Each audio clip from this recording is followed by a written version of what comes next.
It was a quiet night at Ellie Weik's home, a place that had once felt safe and comforting. Ellie, a 23-year-old woman, had recently developed the habit of taping her curtains shut before going to bed. For months, she had been the target of unsettling harassment. Strange messages sent from fake accounts, anonymous social media profiles, and even videos recorded from outside her window. Though the fear weighed heavily on her, Ellie tried to remain calm and composed. On that particular night, she believed she was chatting with a friend online, sharing that she was alone and preparing for bed. In reality, she was communicating with someone else entirely, someone who had been hiding behind a false identity. The following day, Ellie was nowhere to be found. Her phone went unanswered, and her car remained parked in the driveway. It was as if she had simply vanished without a trace. What unfolded next was a massive search effort that uncovered shocking discoveries and left the community of Westchester shaken. Many were left wondering how such a tragedy could have happened despite the warning signs.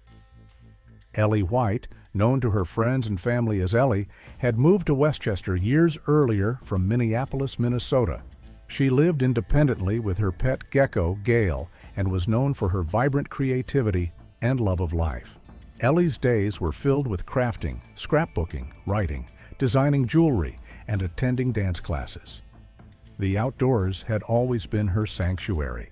Her mother fondly recalled how Ellie, even in her prettiest dresses, would dig in the yard to plant flowers or build hammocks, returning inside with dirt on her hands and a bright smile. Having recently earned her cosmetology license, Ellie was stepping into adulthood with enthusiasm and hope. However, in the summer of 2018, Ellie's joyful spirit began to dim. What started as occasional strange messages soon escalated into relentless harassment. An anonymous individual had been sending her texts and direct messages from masked phone numbers and fake social media accounts for nearly a year. The harassment became daily, calculated, and deeply disturbing. Ellie sensed that it was the work of a single person hiding behind multiple online identities. Then the situation worsened. One day, Ellie received a video on Facebook that had been recorded from outside her home, invading her privacy in a profoundly unsettling way. More videos followed, all showing the same pattern of violation. Her best friend, Hannah, described the experience as a cruel game of cat and mouse, with Ellie as the prey.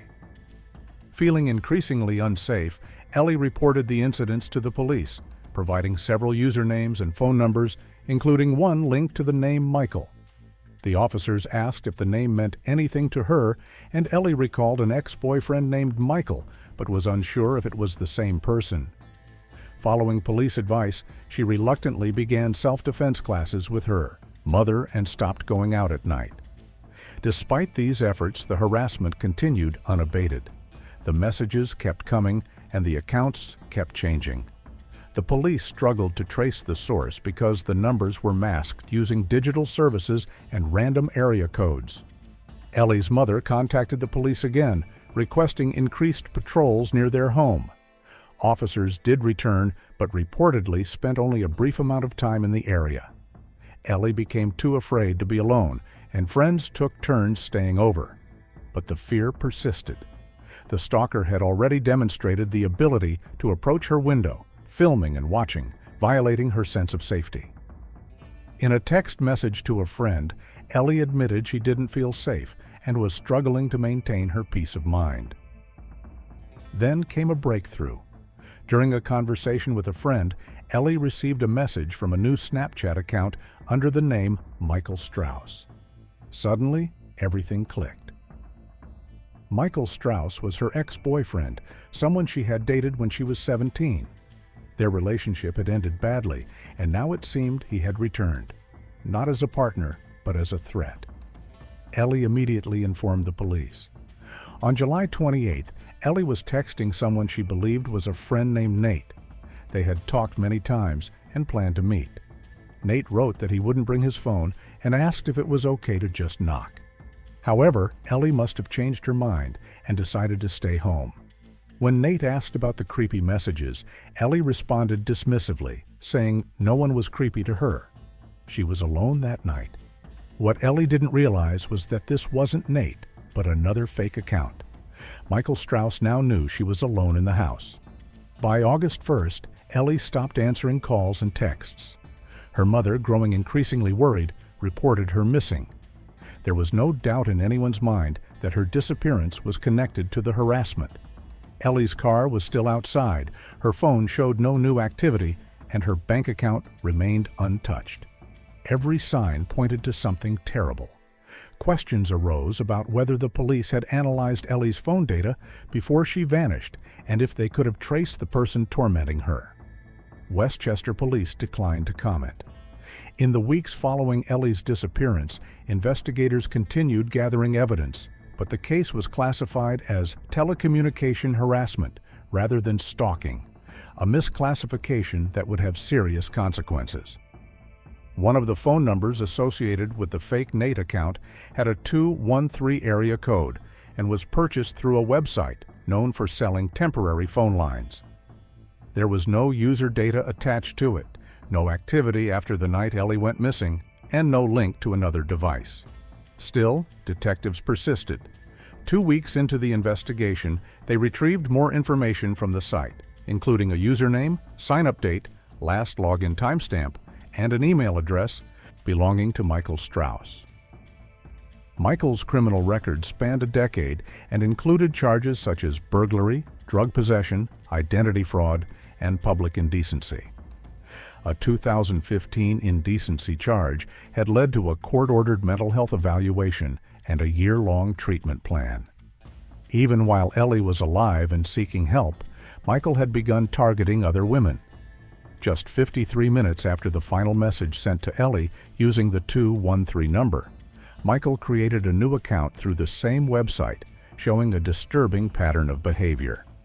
After 23 days of searching, authorities confirmed the worst. A body discovered in a field in Liberty Township was identified as Ellie's. She was found in a vulnerable state, and the cause of death was asphyxiation.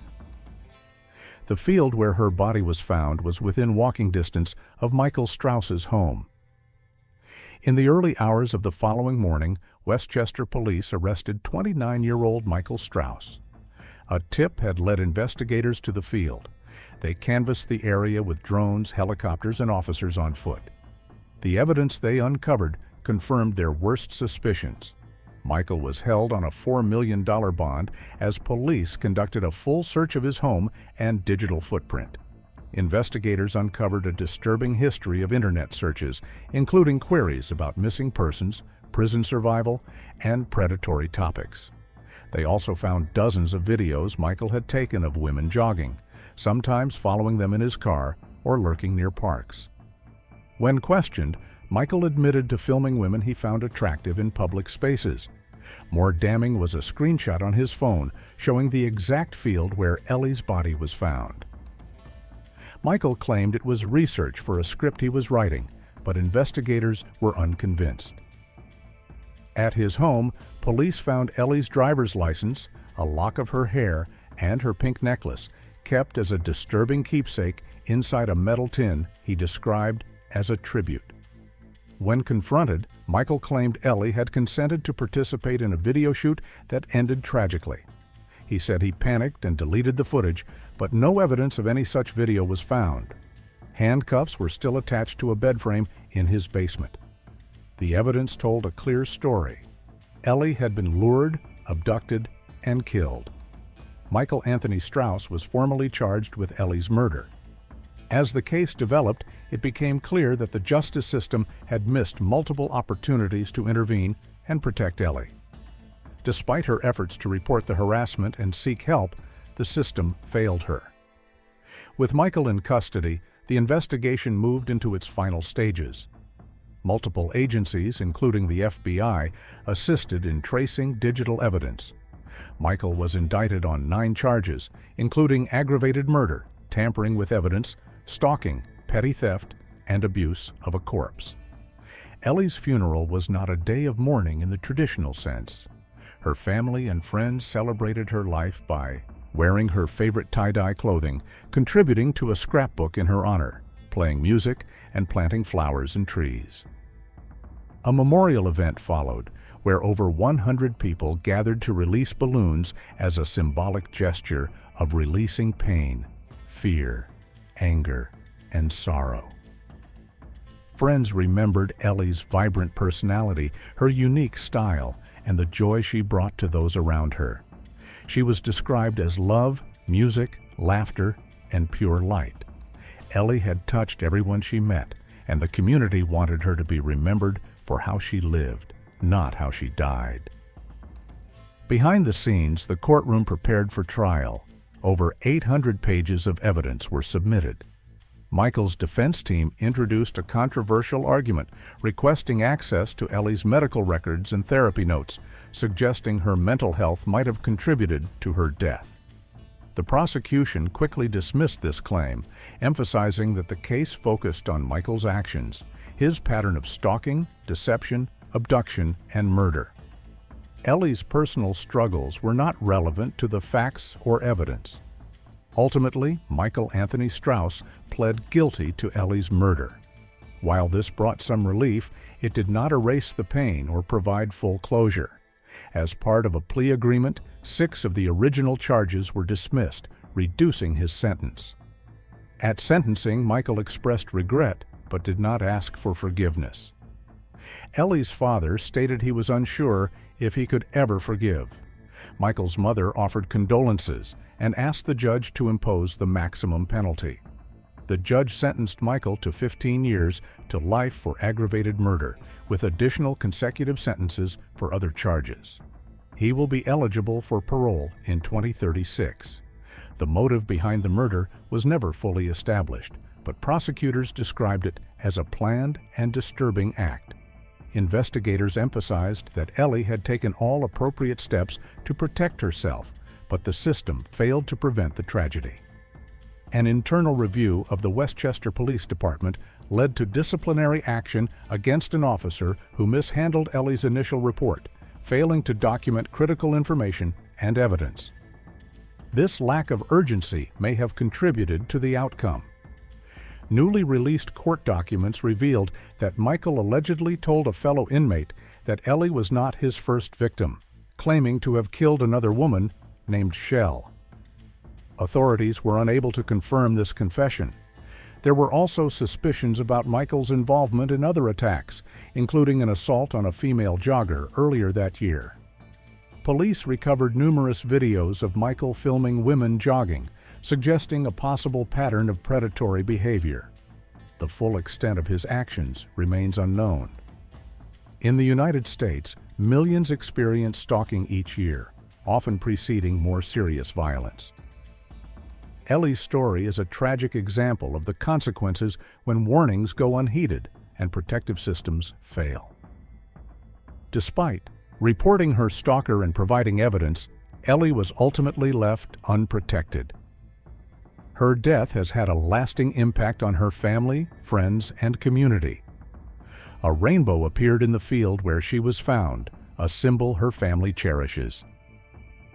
Ellie's legacy lives on through memorials, tributes, and ongoing advocacy efforts, serving as a powerful reminder of the devastating consequences of inaction. Thank you for joining us. Subscribe now for more in-depth investigations.